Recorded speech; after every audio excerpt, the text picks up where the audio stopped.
ሰላም ጤና ይስጥልን ክቡራትና ክቡራን ተመልካቾቻችን ከናሁ ቴሌቪዥን ዘወትር በዚህ ሰዓት ወደ እናንተ የሚደርሰው የሀገር ቤትና የባህር ማዶ ስፖርታዊ መረጃዎቻችንን ከአሁን ሰዓት ጀምሮ ወደ እናንተ እናደርሳለን። እስከ መረጃዎቻችን ፍጻሜ ድረስ አብራችሁ እንድትቆዩ የምንጋብዘው የመረጃዎቹ አዘጋጅ ገዛኸኝ ሂንዱ ላይ ካሜራ ባለሙያችን ዘካሪያስ ኃይሉ በጋራ በመሆን ነው። አብራችሁኑ ነው። ወደ ቀዳሚው የሀገር ቤት ስፖርታዊ መረጃችን ስናልፍ የብስክሌት ስፖርትን ቀዳሚ እናደርጋለን። የብስክሌት ስፖርት መረጃችንን ቀዳሚ ስናደርግ በዛሬው ዕለት ጋዜጣዊ መግለጫ ተሰጥቷል። በኢትዮጵያ ብስክሌት ፌዴሬሽን በኩል ማለት ነው። በቀጣይ ከህዳር 9 እስከ 15 በኬንያ ሞምባሳ የሚደረገውን የአፍሪካ የብስክሌት ሻምፒዮና የውድድር መድረክ ላይ የኢትዮጵያ የብስክሌት ልዑክ ቡድን እንደሚሳተፍ ተገልጿል። በቅርቡ እንግዲህ የብስክሌት ስፖርት በኢትዮጵያ መነቃቃትን እያሳየ እንደሚገኝ ዛሬ በጋዜጣዊ መግለጫ ላይ እንደዚሁ የተለያዩ መረጃዎችን እና ማብራሪያዎች የሰጡት የኢትዮጵያ ብስክሌት ፌዴሬሽን ፕሬዝዳንት የሆኑት አቶ አይሌ ወንድሙ ናቸው። እንግዲህ የተለያዩ የሚመለከታቸው አካላት በጋዜጣዊ መግለጫ ላይ ተገኝተው ከሚዲያ አካላት የቀረቡትን ጥያቄዎችና ለስፖርት ቤተሰቡ ማብራሪያ የሰጡበት መድረክ ነበረ በኤልገል ሆቴል ዛሬ የተከናወነው ማለት ነው። ቀደም ሲል እንደገለጽኩላችሁ ከ5 ቀናቶች በኋላ በኬንያ ሞምባሳ በሚደረገው የውድድር መድረክ ላይ በአፍሪካ ያሉ ምርጥ ብስክሌተኞች በተለያየ ካታጎሪ ውድድራቸውን እንደሚያከናውኑ ተገልጿል። ኢትዮጵያም ለዚህ ውድድር በቂ ዝግጅት ስለማድረጓ ተነግሯል። አሁን ላይ እንግዲህ በኢትዮጵያ ያለው የብስክሌት ስፖርት እንቅስቃሴ ከጊዜ ወደ ጊዜ መሻሻሉንና ቀደምት የነበራትን ገናናነት ለመመለስ እንደዚሁ እየተሰራ እንደሚገኝ ነው የተነገረው ማለት ነው። በተለይ ደግሞ በመዲናችን አዲስ አበባ ከግንባታ ጋር በተያያዘ የኮሪደር ልማቱ ላይ የሚገነቡ እንደዚሁ መንገዶች ለብስክሌት ስፖርት እንቅስቃሴ ጥሩ ሁኔታንና መቺ ሁኔታን እየፈጠሩ እንዳለ ነው ፌዴሬሽኑ ፕሬዝዳንት አቶ ወንድሙ ኃይሌ የተናገሩት ማለት ነው በጋዜጣዊ መግለጫ ላይ። በዚህ መድረክ ላይ 5 ሜዳሊያዎችን እንደዚሁ ለማስመዝገብ እቅድ ስለመያዙ ተነግሯል። 10 ተሳታፊዎች በሁለቱም ጾታ ይወዳደራሉ ተብሏል። በተለይ ደግሞ ያለፉትን ጊዜያቶች በስኬት ማጠናቀቃቸውን ተከትሎ በተለያዩ የውድድር መድረኮች ላይ እንደዚሁ ግብዣ እየተደረገላቸው ነው የሚገኘው። በቀጣይ በህንድ በሚከናወነው ትልልቅ ዓለም ሀገራት ብስክሌተኞች በሚገኙበት ውድድር ላይም ኢትዮጵያ በተጋባዥነት እንደምትሳተፍ እንደዚሁ በዚህ ጋዜጣዊ መግለጫ ላይ ተሰጥቷል ማለት ነው። እንግዲህ ሰሜን ኢትዮጵያ ትግራይ ላይ አንድ ሚኒማ የሚያሟሉ በዚህ ውድድር ላይ የሚሳተፉ በሁለቱም ጾታ አንድ ውድድር ይዘጋጃል ተብሏል። በዛ ውድድር ላይ ስኬታማ የሚሆኑና ፈጥነው ሊገቡ የሚችሉ ብስክሌት ጋላቢ ስፖርተኞች እንደዚሁ ተመርጠው ወደ ኬንያ ሞምባሳ ለውድድር ያቀናሉ የሚል መረጃዎች ወጥቷል። አሁን ላይ የኢትዮጵያ ብስክሌት ፌዴሬሽን 17 ክለቦች በዋናነት ተመዝግበው እንደዚሁ ህጉን ተከትለው እየሰሩ እንዳሉ ተገልጿል። 9 ደግሞ ዓለም አቀፍ የብስክሌት ስፖርተኞች እንደዚሁ ኢትዮጵያን የሚወክሉ በጥሩ ሁኔታ ላይ የሚገኙ 9 ብስክሌተኞችም እንደዚሁ ኢትዮጵያ እንዳላት ተነግሯል ማለት ነው። እንግዲህ ከሞላ ጎደል ብስክሌትን በተመለከተ ያለው መረጃችን ይህንን ይመስላል። ቀኑ ሲዳረስ ደግሞ አዳዲስ መረጃዎች ስለሚወጡ ወደ እናንተ መረጃዎችን የምናደርስ ይሆናል። ውድድሩ ግን የሚከናወንበትን ቀን በድጋሚ ለማስተዋወስ ከህዳር 9 እስከ 15 በጎረቤት ሀገር ኬንያ ሞምባሳ እንደሚደረግ በዛሬው ዕለት በመግለጫው እንግዲህ የፌዴሬሽኑ ፕሬዝዳንት እንደዚሁም ደግሞ ምክትል ፕሬዝዳንቱ አቶ ሰለሞን በቀለ እንደዚሁም የስራ አስፈጻሚው አቶ ነርሰዲን መሐመድ ገልጿል ማለት ነው። ይህንን ይመስላል ብስክሌት ስፖርት የተመለከተው መረጃችን ማለት ነው። ወደ ሌላኛው የሀገር ቤት ስፖርታዊ መረጃችን ስናልፍ ደግሞ የኢትዮጵያ ዋንጫ የ2018 ዓመተ ምህረት የውድድር ዘመን የሶስተኛ ዙር ጨዋታዎች እንደዚሁ ተከናውኗል። ዛሬ የተደረጉ ጨዋታዎች አሉ። ወደ ቀጣዩ ዙር ያለፉ ክለቦችም እንደዚሁ ተለይቷል። የኢትዮጵያ ቡና እግር ኳስ ክለብ ከአዳማ ከተማ ጋር እዚህ አዲስ አበባ ስቴዲየም ጨዋታውን አድርጎ ነበረ። ይህ ከፍተኛ ፉክክር የታየበት የቡናና የአዳማ ከተማ በኢትዮጵያ ቡና በስተመጨረሻ አሸናፊነት ኢትዮጵያ ቡናም ወደ ቀጣዩ ዙር ያለፈበትን ውጤት ማስመዝገብ ችሏል። አስቀድመው እንግዲህ አዳማ ከተማዎች ጎል አስቆጥረው 1-0 በሆነ ውጤት ይመሩ ነበረ። ከረፍት መልስ በጣም ጠንከር ብለው የታዩት ኢትዮጵያ ቡናዎች እንደዚሁ ሁለቱንም ግቦች በአቡበከር አዳሙ አማካኝነት አስቆጥረው ቡናማዎቹ 2-1 በሆነ ውጤት ከመመራት ተነስተው በማሸነፍ ወደ ቀጣዩ ዙር የተሻገሩበትን ወደ ቀጣዩ ምዕራፍ የተሸጋገሩበትን ውጤት ማስመዝገብ ችለዋል። ሌሎች ጨዋታዎች ተደርጓል እንደዚሁ በጅማና በሐዋሳ ሰው ሰራሽ ስቴዲየም ማለት ነው። ነገሌ አርሲን ከአዲያ ከሆሳና ጋር ያገናኘው ጨዋታ መደበኛው 90 ደቂቃ አንዳቻ በሆነ ውጤት ተጠናቋል። አቢብ ከማል ለአርሲ ነገሌ እንደዚሁም ደግሞ ብሩክ በየነ ደግሞ ለሀዲያ ሆሳና ጎል አስቆጥረው ባቻ ውጤት ጨዋታቸውን አጠናቀው ነበር። ሁለቱም ቡድኖች ለመለየት በተሰጠ የመለያ ምት 8-7 በሆነ ውጤት ለፕሪሚየር ሊጉ እንግዳው ክለብ አርሲ ነገሌ በማሸነፍ እንደዚሁ ወደ ቀጣዩ ዙር ማለፍ የቻለበትን ውጤት ማስመዝገብ ችሏል። የወቅቱ እጅግ በጣም አስገራሚ ሁኔታ ላይ የሚገኘው በፕሪሚየር ሊጉም መሪ ሆኖ እየተመለከትን የምንገኘው መቻል እግር ኳስ ክለብ ከምድረገነት ሽሬ ጋር ያደረጉት ጨዋታ በመቻል 3-0 አሸናፊነት ተጠናቋል። በዚህ ጨዋታ ላይ መቻሎች ውብሸት ጭላሎን በቀይ ካርድ ቢያጡም ነገር ግን የቡድኑ ደግሞ የአሸናፊነት ወኔ እንግዲህ በጥሩ ሁኔታ ሰምሮላቸው ጨዋታውን 3-0 በሆነ ውጤት በማሸነፍ ወደ ቀጣዩ ዙር ማለፍ ከቻሉ ክለቦች መካከል እንደዚሁ ስማቸውን ማስፈር ችሏል ማለት ነው። እነዚህ ጨዋታዎች የተደረጉት በሐዋሳ ሰው ሰራሽ ስቴዲየም ነው። ለመቻል የአሸናፊነቱን ሶስቱን ግቦች ክብሮም ብርሃነ በራሱ ግብ ላይ ሲያስቆጥር ዮሴፍ ታረቀኝና እንደዚሁ አብዱል ከሪም ወርቁ የመቻልን የአሸናፊነት 3 ግቦች ከመረብ ያሳረፉ ተጫዋቾች ሆኗል።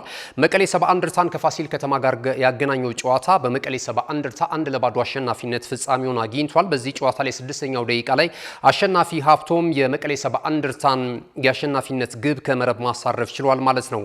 ቦዲቲ ከተማ ከአላባ ከተማ ጋር በተገናኙበት ጨዋታ ቦዲቲ ከተማ 2-0 በሆነ ውጤት አላባ ከተማን በማሸነፍ ወደ ቀጣዩ ዙር አልፏል። አጥናፉ ቡሸና 53ኛውና 80ኛው ደቂቃ ላይ የቦዲቲ ከተማን 2 ግቦች ከመረብ እንደዚሁ ማሳረፍ የቻለ ተጫዋች ነው። ሌላ በጅማ ስቴዲየም በተደረጉ ጨዋታዎች ደግሞ ደብረ ብርሃን ከተማ እንደዚሁ ከአዲስ ከተማ ክፍለ ከተማ ጋር ጨዋታቸውን አድርገው የመጀመሪያው ወይም ደግሞ 90 ደቂቃው 0-0 በሆናቸው ውጤት ተጠናቆ ደብረ ብርሃን ከተማ 7-6 በሆነ ውጤት በማሸነፍ ወደ ቀጣዩ ዙር ማለፍ የቻለበትን ውጤት ማስመዝገብ ችሏል። ድሬዳዋ ከተማን ከሐዋሳ ከተማ ጋር ያገናኘው ጨዋታ በድሬዳዋ ከተማ 1-0 አሸናፊነት ተጠናቋል። ሐዋሳ ከተማም ከዚህ የውድድር መድረክ የተሰናበተበት ውጤት ሆኖለታል። እንደዚሁ በዚህ እንቅስቃሴ ላይ ሬድዋን ሸረፋ ነው ብቸኛውን የብርቱካናማዎቹን ወይም የድሬዎቹን የአሸናፊነት ግብ ከመረብ ማሳረፍ የቻለው ማለት ነው።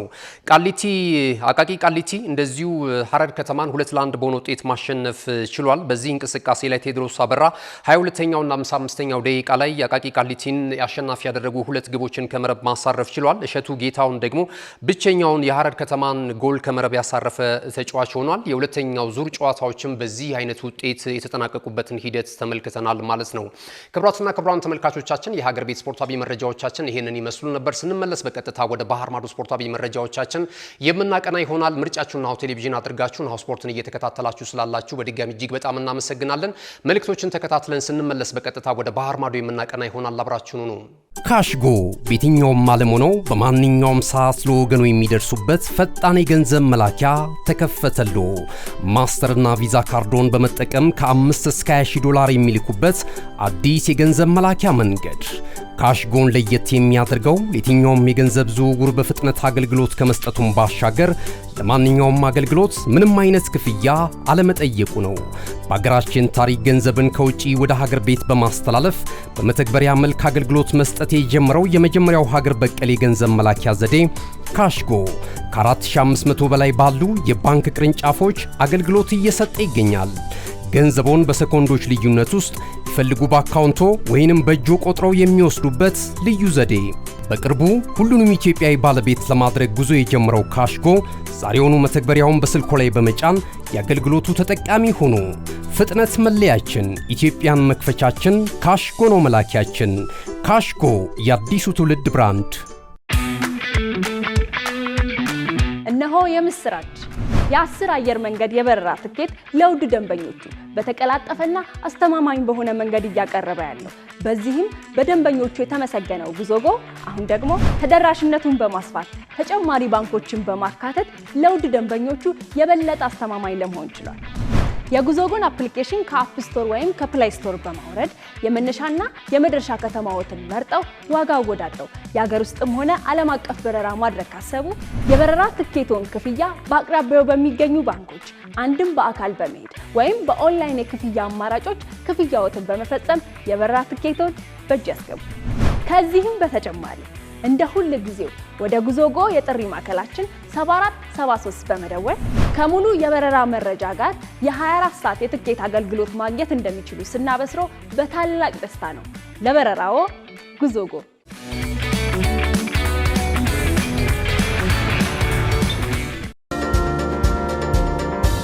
ተመልሰናል። ክብራትና ክብራም ተመልካቾቻችን ቀደም ሲል የሀገር ቤት ስፖርታዊ መረጃዎች ወደ እናንተ ደረሱ። ካሁን ሰዓት ጀምረን የባህር ማዶ ስፖርታዊ መረጃዎችን ወደ እናንተ እያደረስን የምንዘልቅ ይሆናል። አሁንም ቆይታችሁን በድጋሚ ከኛ ጋር እንድታደርጉ እየጋበዝን ወደ ቀዳሚው የባህር ማዶ ስፖርታዊ መረጃችን እናልፋለን። የአውሮፓ ሀገራት ወደ ዓለም እግር ኳስ ዋንጫ የውድድር መድረክ ለማለፍ የማጣሪያ ጨዋታቸውን ዛሬ ምሽት የሚያከናውኑ ነው የሚሆነው። በተለይ በምድብ 4 የምትገኘውና ምድቡን በ10 ነጥብ እየመራች የምትገኘው ሀገረ ፈረንሳይ በሜዳዋ በፓርክ ደ ፕሬንስ እንደዚሁ ዩክሬንን የምታስተናግድ በጨዋታ ትልቅ ትኩረትን አግኝቷል። በዚህ ጨዋታ ላይ ፈረንሳይ ጨዋታውን በድል ማጠናቀቅ ከቻለች በቀጥታ ወደ 26ቱ የዓለም እግር ኳስ ዋንጫ የውድድር መድረክ ማለፍ የምትችል ሀገር ትሆናለች። ሌላው በዚሁ ሰዓት ላይ ደግሞ የሚደረገው ጨዋታ አዘርባይጃንን ከአይስላንድ ጋር የሚያገናኝ ነው የሚሆነው። በምድብ 7 ሀገረ ፖርቹጋል እንደዚሁ ጨዋታዋን ከሜዳዋ ውጪ ከአየርላንድ ጋር ተመልሰናል። ክብራትና ክብራም ተመልካቾቻችን ቀደም ሲል የሀገር ቤት ስፖርታዊ መረጃዎች ወደ እናንተ ደረሱ። ካሁን ሰዓት ጀምረን የባህር ማዶ ስፖርታዊ መረጃዎችን ወደ እናንተ እያደረስን የምንዘልቅ ይሆናል። አሁንም ቆይታችሁን በድጋሚ ከኛ ጋር እንድታደርጉ እየጋበዝን ወደ ቀዳሚው የባህር ማዶ ስፖርታዊ መረጃችን እናልፋለን። የአውሮፓ ሀገራት ወደ ዓለም እግር ኳስ ዋንጫ የውድድር መድረክ ለማለፍ የማጣሪያ ጨዋታቸውን ዛሬ ምሽት የሚያከናውኑ ነው የሚሆነው። በተለይ በምድብ 4 የምትገኘውና ምድቡን በ10 ነጥብ እየመራች የምትገኘው ሀገረ ፈረንሳይ በሜዳዋ በፓርክ ደ ፕሬንስ እንደዚሁ ዩክሬንን የምታስተናግድበት ጨዋታ ትልቅ ትኩረትን አግኝቷል። በዚህ ጨዋታ ላይ ፈረንሳይ ጨዋታውን በድል ማጠናቀቅ ከቻለች በቀጥታ ወደ 26ቱ የዓለም እግር ኳስ ዋንጫ የውድድር መድረክ ማለፍ የምትችል ሀገር ትሆናለች። ሌላው በዚሁ ሰዓት ላይ ደግሞ የሚደረገው ጨዋታ አዘርባይጃንን ከአይስላንድ ጋር የሚያገናኝ ነው የሚሆነው። በምድብ 7 ሀገረ ፖርቹጋል እንደዚሁ ጨዋታዋን ከሜዳዋ ውጪ ከአየርላንድ ጋር የምታከናውን ነው የሚሆነው። የፖርቹጋል ብሔራዊ ቡድንም ልክ እንደ ፈረንሳይ ሁሉ ከዛሬው ጨዋታ ድል ማስመዝገብ ከቻለች እንደዚሁ ወደ ዓለም ዋንጫ የምታደርገውን ጉዞ ትኬት መቁረጥ የሚያስችላት ነው የሚሆነው ማለት ነው። በምድብ 6 በ10 ነጥቦችን እየመራች የምትገኘው ወይም ደግሞ ኖርዌይን ተከትላ በምድብ 6 በ10 ነጥብ ምድቧን እየመራች የምትገኘው ሀገረ ኖርዌይም እንደዚሁ ከኢስቶኒያ ጋር ጨዋታዋን የምታከናውን ይሆናል። በዛሬው ጨዋታ ላይ ኖርዌይም ድል ከቀናት ወደ ዓለም ዋንጫ ከ28 ዓመታት በኋላ ወደ ዓለም እግር ኳስ ዋንጫ የውድድር መድረክ በድጋሚ ማለፍ የምትችልበትን ውጤት ማስመዝገብ ትችላለች። ሃላንድ በዛሬው ጨዋታ ላይ ልዩነት ፈጣሪ የሚሆን ተጫዋች ነው ተብሎ እየተጠበቀ ነው የሚገኘው። እንግዲህ በክለቡ ማንቸስተር ደግሞ ሲቲ ላይ እጅግ በጣም ስኬታማ የውድድር ዓመትን እያሳለፈ ነው የሚገኘው። ጎሎችን ያስቆጥራል በአውሮፓ ቻምፒየንስ ሊግ፣ እንደውም ደግሞ በፕሪሚየር ሊጉም የከፍተኛ ጎል አስቆጣሪነቱን ትራክ እየመራ እንደሆነ ይታወቃልና በዛሬውም ጨዋታ ላይ ኢስቶኒያ ላይ ጎሎችን ሊያስቆጥር እንደሚችል እየተነገረ ነው የሚገኘው። ሌላኛዋ የማለፍ ዕድል ወይም ደግሞ በ2018 ሩሲያ ላይ ተስተናግዶ በነበረው የዓለም ዋንጫ ላይ እንዲሁም ደግሞ በድጋሚ በኳታሩ 2022 የዓለም እግር ኳስ ዋንጫ የውድድር መድረክ ላይ ያልተመለከትናት ጠንካራዋ ሀገር የአራት ጊዜ የዓለም ዋንጫ አሸናፊዋ ጣሊያን ብሔራዊ ቡድንም እንደዚሁ ከሞልዶቫ ጋር ጨዋታዋን የምታከናውን ይሆናል።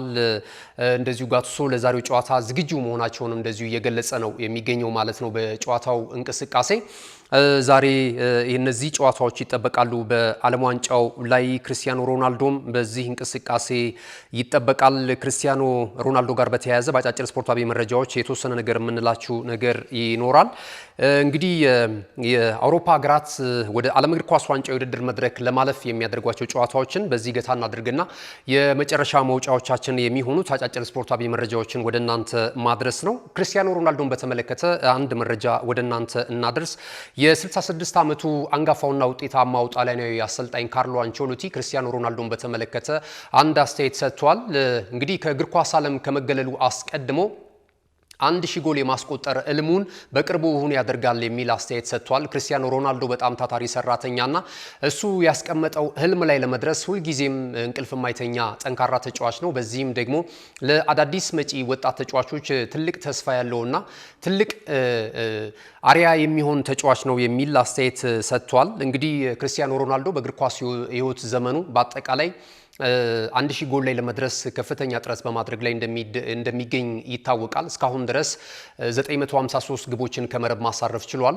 ህልሙ ላይም ለመድረስ 47 ግቦች ናቸው የሚቀሩትና በቅርቡ ሊያሳካ እንደሚችል እየተገለጸ ነው የሚገኘው። ክርስቲያኖ ሮናልዶ እንግዲህ የ26ቱ የዓለም እግር ኳስ ዋንጫ የውድድር መድረክ የመጨረሻ ውድድሩ እንደሚሆን ነው በሀገራት ደረጃ። ከዛ በኋላ እንግዲህ የብሔራዊ ቡድኑ አምባሳደር ሆኖ ምናልባት 2030 በጣምራ በሚዘጋጀው የዓለም ዋንጫ ላይ ልንመለከተው እንችላለን። ነገር ግን በሜዳ ላይ እንቅስቃሴ ላይኖር የሚችልበትን አጋጣሚ እንደዚሁ ተናግሯል ማለት ነው። የመጨረሻው የዓለም ዋንጫው የሜክሲኮ የካናዳና እንደዚሁ አሜሪካ በጥምረት የሚያሰናዱት እንደሆነ ገልጿል ማለት ነው። ክርስቲያኖ ሮናልዶ እንግዲህ ከሰሞኑ በሰጣቸው አስተያየቶች አንዳንድ ጉዳዮች ላይ መነጋገሪያ የሆነ እንደሚገኝ ተነግሯል። ምክንያቱም የዓለም ቁጥር 1 ኮከብ እሱ እንደሆነ ገልጿል። ለአንዳንዶች ደግሞ እንግዲህ ላለፉትን 20 ዓመታት ሁለቱ ኮከቦች ሲያጨቃጭቁ ነበረ፣ ክርስቲያኖ ሮናልዶ እና ሊዮኔል አንድሬስ ሜሲ ማለት ነውና ክርስቲያኖ ሮናልዶ የሆነ አስተያየት ሲሰጥ የሊዮ ደግሞ ደጋፊዎች እንደዚሁ አይ ክርስቲያኖ ሮናልዶ ሳይሆን የዓለማችን ምርጡ ተጫዋች ባለተሰጥኦ ተጫዋች ሜሲ ነው የሚል አስተያየት ይሰጣሉና እንዴት ተመለከቱታላችሁ? እስቲ ክርስቲያኖ ሮናልዶ የዓለም ኮከብ ነኝ ማለቱን ከሜሲ ጋር ካለው ብቃት ጋር አያይዛችሁ ሐሳብ ልትሰጡበት ትችላላችሁ።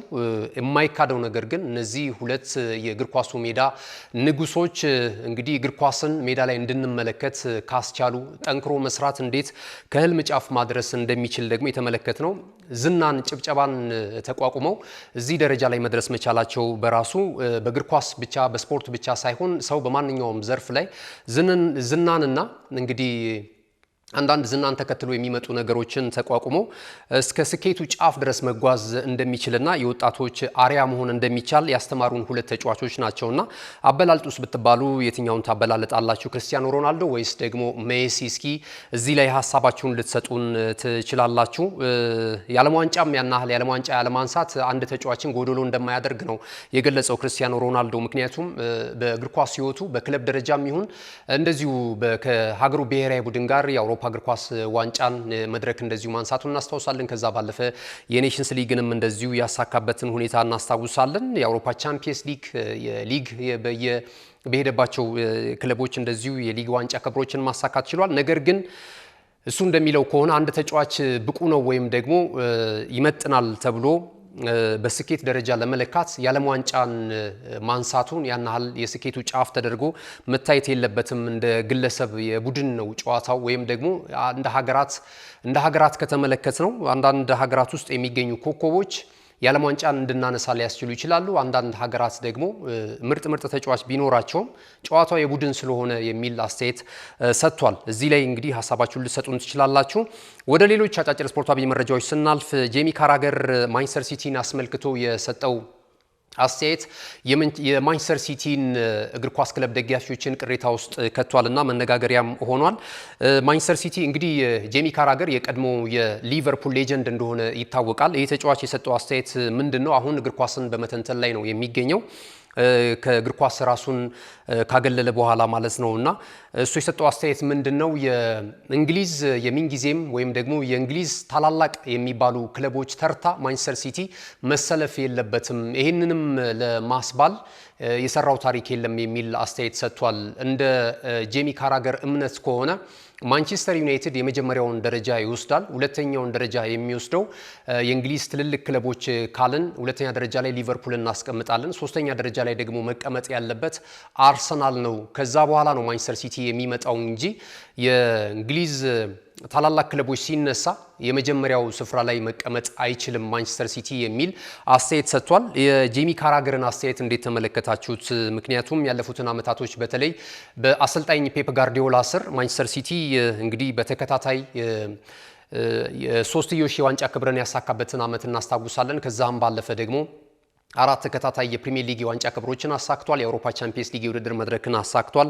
የዓለም ክለቦች ዋንጫን አሳክቷል በፔፕ ስር እና ለፍጹምነት የቀረበ አንድ የውድድር ዓመትንም እንደዚሁ ተመልክተናል። 100 ነጥቦችን ሰብስቦ የሊጉን የዋንጫ ክብርን ያሳካበት ዓመት ነበርና አሁን ላይ ባለ አካሄድ ከተመለከትነው እንግዲህ ማንቸስተር ሲቲ በዘንድሮ ዓመት እየተመለከትን እንዳለ ነው ሁለተኛ ደረጃ ላይ ነው የተቀመጠው በ4 ነጥብ ልዩነት ከአርሰናል አንሶ ማለት ነው። ሊቨርፑልን ደግሞ ካየነው የዘንድሮ ዓመት አካሄዱ ጅምሩ ጥሩ ቢሆንም ነገር ግን አሁን ደግሞ 8ኛ ደረጃ ላይ ተቀምጧል። በእርግጥ በግብ ክፍያ ነው 4ኛ ደረጃ ላይ ከሚገኘው ይቅርታ 5ኛ ደረጃ ላይ ከሚገኘው ቶተንሃም ሆትስፐርስ በግብ ክፍያ ነው ተበልጦ እንግዲህ 8ኛ ደረጃ ላይ የተቀመጠው ማለት ነውና እነዚህን ጉዳዮች እንግዲህ አስታርቃችሁ ሐሳብ ልትሰጡበት ትችላላችሁ። ትችላላችሁ። ሌላኛው ዳቪድ ራያ የሰጠውን አስተያየት ስንመለከት ራያ የሰጠው አስተያየት ምንድነው? በአርሰናል ቤት የዋንጫ ክብርን ለማሳካት ሁሉም ተጫዋቾች በጥሩ ሁኔታ ላይ ይገኛሉ የሚል ሀሳብ ሰጥቷል። ዘንድሮ የዋንጫ ክብሮችን ለመድፈኞቹ ደጋፊዎች ለመስጠት እንደዚሁ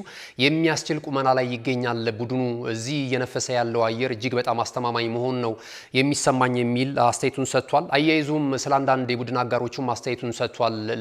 የሀገሩ ልጅ የሆነው ማርቲን ዙቢሜንዲ በክረምቱ የተጫዋቾች የዝውውር መስኮት መድፈኞቹን የተቀላቀለ ተጫዋች ነውና እጅግ በጣም ባለምጡቅ አእምሮ ነው ብሏል። ቶሎ ለመግባባት ያለው ተግባቦት ከተጫዋቾች ጋር ያለው ቅንጅት እጅግ በጣም የሚገርም ነውና በክረምቱ የተጫዋቾች የዝውውር መስኮት ቡድናችንን ከተቀላቀሉ ተጫዋቾች መካከል የዚህ ተጫዋች ፍጥነትና ስኬታማነት እጅግ በጣም ያስገርመኛል ሲል ስለ ቡድን አጋሩ ማርቲን ዙቢሜንዲ እንግዲህ ስለ ሀገሩ ልጅ ዴቪድ ራያ ተናግሯል ማለት ነውና ዳቪድ ራያ ይህንን አስተያየት ሰጥቷል። የዋንጫ ክብሩንም እንደሚያሳኩ ነው አስተያየቱን የሰጠው።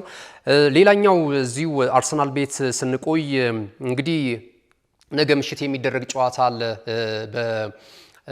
እንደዚሁ በብራዚል እና በሴኔጋል መካከል የሚደረግ የወዳጅነት ተጠባቂ ጨዋታ አለ። በዚህ ይሄ ጨዋታ የሚከናወነው በኤሚሬትስ ስቴዲየም ነውና የተለያዩ የብራዚል ዜግነት ያላቸው ትልልቅ ከዋክብቶች የአርሰናልን አካዳሚ እየጎበኙ ከአካዳሚ ተጫዋቾችም ጋር እንደዚሁ ልምምድ እየሰሩ እንደሆነ ተገልጿል። ቪኒ ጁኒየር ቀደም ሲል እንደዚሁ ከ16 ዓመት በታች ካለው ከአርሰናል ቡድን ጋር ልምምድ መስራቱ ተገልጿል። የተለያዩ ፎቶዎችንም እየተነሳ ከተጫዋቾቹ ጋራ እንደዚሁ በማህበራዊ ድረገጽ ትስስሮች ላይ እየተመለከትነው ነው የምንገኘው። እነዚህን ፎቶዎች እንግዲህ ከሰሞኑ ቪኒ ጁኒየር ጉዳይ ከአርሰናል እና ከሌሎች የእንግሊዝ ክለቦች ጋር ስሙ እየተያያዘ ነበረ እንደምታውቁት ማለት ነው። አሁን ላይ ያለው በሪያል ማድሪድ ቤት ቆይታ ብዙም ደስተኛ እንዳልሆነ እየተገለጸ ነው የሚገኘው። ምክንያቱም በፊት እንደ ፊት አውራሪ ተደርጎ ከነ ክርስቲያኖ ሮናልዶ ስንብት በኋላ ብዙ ተስፋ የተጣለበት ትልልቅ ተጫዋቾች አልጋ ወራሽ ይሆናል ተብሎ እምነት የተጣለበት በነጮቹ ደጋፊዎች ዘንድ ቪኒ ጁኒየር ነበረና ክሊያን ምባፔ ከመጣ በኋላ ይህንን አይነት እንክብካቤና የክለቡ ደጋፊዎች የሚሰጡት እንክብካቤ እንደቀነሰበት እንደሚሰማው ነው መረጃዎች እየወጡ የሚገኙትና ከዚህ በኋላ ምናልባት በክለብ ውስጥ ላይ ቆይ የሚችልበት እድል አለ እየተባለ እንግዲህ ከተለያዩ የእንግሊዝ ክለቦች ጋር ስሙን እያያያዙት ነበረ። አሁንም እንግዲህ ፎቶዎች ደግሞ ሲለጠፉ የአርሰናል ተጫዋቾች ጋራ በመሆኑ የታዳጊዎቹ ጋር ሁኔታው ገጥሞ ሊሆን ይችላል። ነገር ግን አንዳንዶች ደግሞ ከአርሰናል ጋር ምናልባት በቀጣይ የሚኖረው ቆይታ ወይም ወደ አርሰናል የማምራት ነገር ይኖር ይሆን የሚል ጥያቄዎችን እያነሱ ነው የሚገኙት ማለት ነው።